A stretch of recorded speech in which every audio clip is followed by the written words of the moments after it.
It's here! It's finally almost here! It's time for one of the best shows of the year, the biggest party of the summer, the Summerfest itself! As one of WWE's longest-running pay-per-views, it has a rich history full of incredible matches and moments, but often the most interesting aspect of the show is what goes on behind the scenes. From scrapped title plans to backstage fights and a whole lot more, there's typically a lot going on that you don't necessarily see when it comes to SummerSlam. I'm Adam Pacitti from Cultaholic Wrestling, and these are 10 backstage SummerSlam facts you didn't know. Join us. Number 10. Diva Dodgeball results in wrestlers caught. Despite the 2004 Diva search being responsible for some of the most cringeworthy WWE television ever in the summer of 2004, the competition managed to find its way onto the SummerSlam card via Diva Dodgeball. In it, the remaining hopefuls, minus unpopular heat seeker Carmella, no not that one, took on some of the established WWE divas. You might assume such a contest would be worked for the benefit of progressing storylines, but in keeping with the reality theme of the Diva search, the thing was done as a total shoot. And it turned out to be a disaster for the WWE crew, as they were trounced by the rookies, who only had one member of their team eliminated. Deemed to be such a bad look for the sports entertainment juggernaut, Team WWE Diva was summoned to the infamous Wrestlers Court, standing trial for their pitiful performance. The Divas chose veteran Ivory to act as their defense, while Val Venus acted as prosecutor and Triple H oversaw as judge. As was the norm, the defense's thin case fell on deaf ears, and the Divas were forced to provide the game with vouchers for the Red Roof Inn in order to avoid a harsher sentence. Number 9. The Bionic Blader. While it may look easy, there is a definite art to blading properly and getting colour, something that Kurt Angle found out firsthand at SummerSlam 2001. At the show, the Olympic hero challenged for Steve Austin's WWE title, the two having a classic bout full of intensity, which ended up being one of the best matches of the year. To amplify the drama, it was decided beforehand that Angle would be busted open during the course of the action. Trouble was, Kurt, still less than 2 years into his full-time pro wrestling career,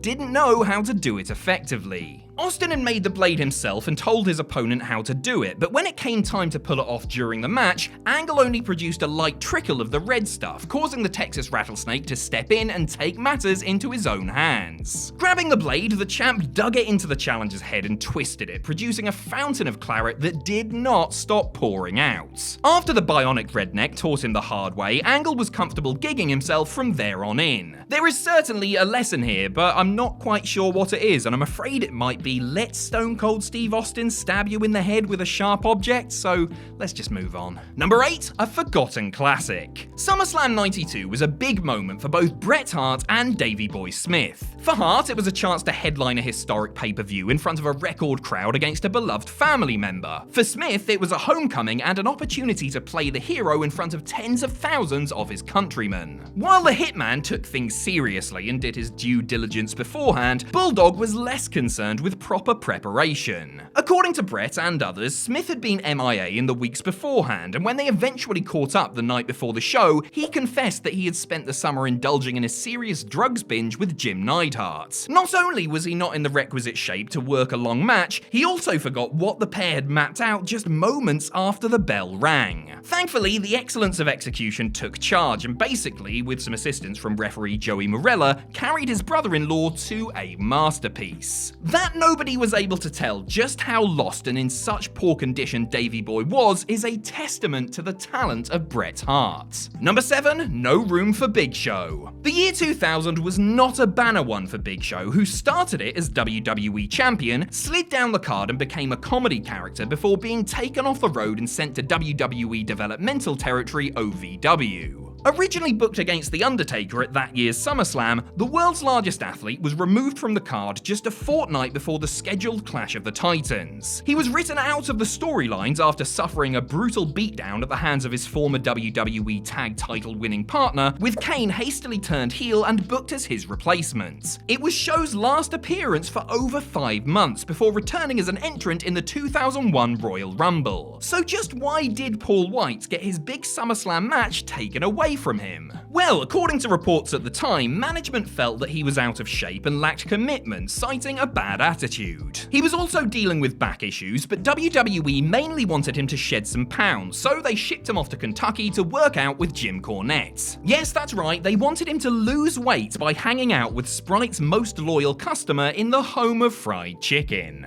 Number 6, John Cena's SummerSlam streak.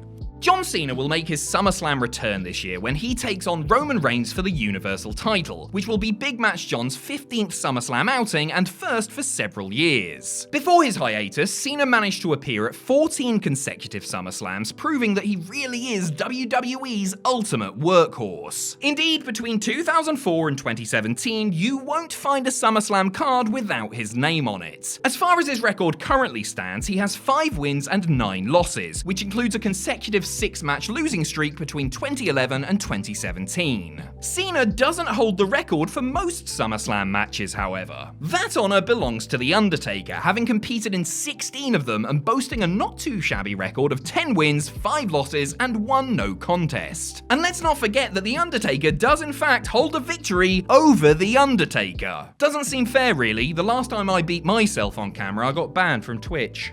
Randy Orton, or perhaps Cena, is most likely to eclipse Taker's record, as the Viper currently sits at 15 SummerSlam appearances. Number 5, original Shawn Michaels comeback plans.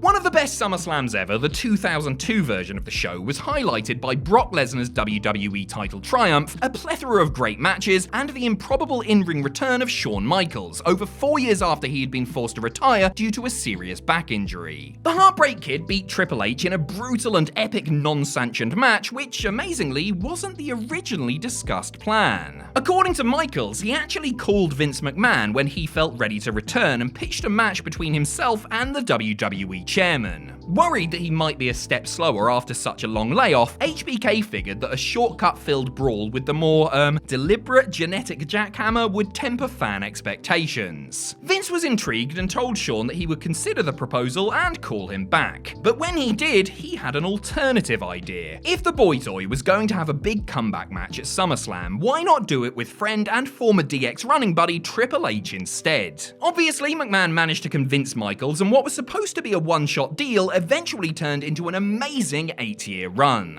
Number 4, Alberto Del Rios pre-match routine. Attentive viewers would have noticed that Alberto Del Rio was sporting a black eye during his World Heavyweight title defense against Christian at SummerSlam 2013. While ADR tried to pass the bruising off as a result of an in-ring miscommunication, the truth is that he was sporting a shiner because he had gotten into a bar brawl the night before. According to reports, Del Rio and Drew McIntyre were out drinking at 3 AM on Sunday morning when a fellow patron made a rude remark towards the Scotsman's date. Alberto stepped in, was nailed with a bottle for his trouble, and the fight was on.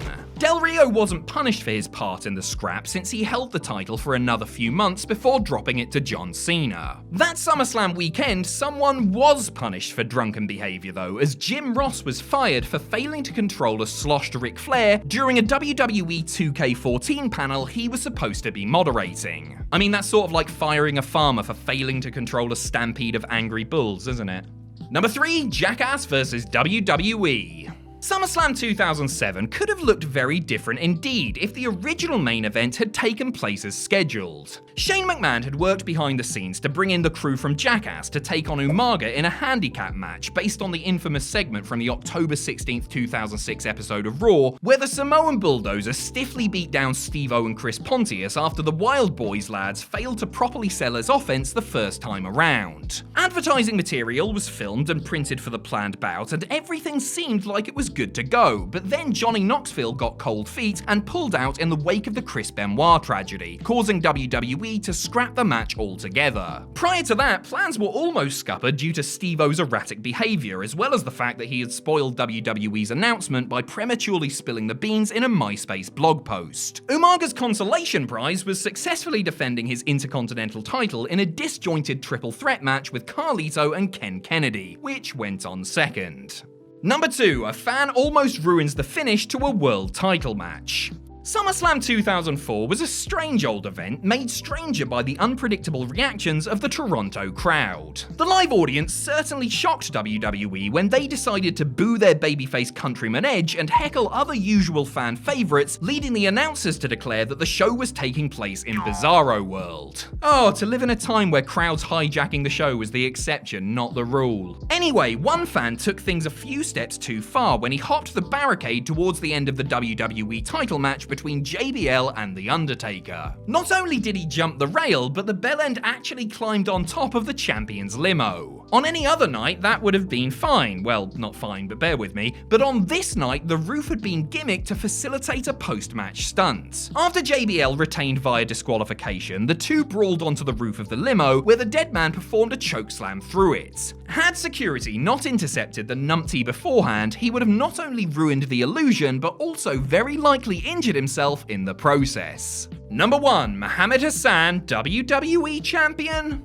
The brief career of Mohammed Hassan was one of the most interesting and tumultuous in WWE history. In less than a year, he had become one of the biggest heels in the industry, working with everyone from Steve Austin and Shawn Michaels to Hulk Hogan and The Undertaker. WWE were willing to go all the way with him, and the plan at one point was for him to face and defeat World Heavyweight Champion Batista at SummerSlam 2005. Not only would the animal be dropping the strap in his hometown and the nation's capital, adding fuel to Hassan's anti-USA agenda, but doing so would have had him break Randy Orton's record as the youngest man to win a world title in WWE history. Unfortunately for Mark Capani, his character was removed from television and ultimately axed entirely at the behest of UPN network execs, who were aghast that an angle with terrorist overtones had aired on the July 7th SmackDown the same day as the London bombings. Had that regrettable episode not made air on that particular day, WWE's history books would look very, very different.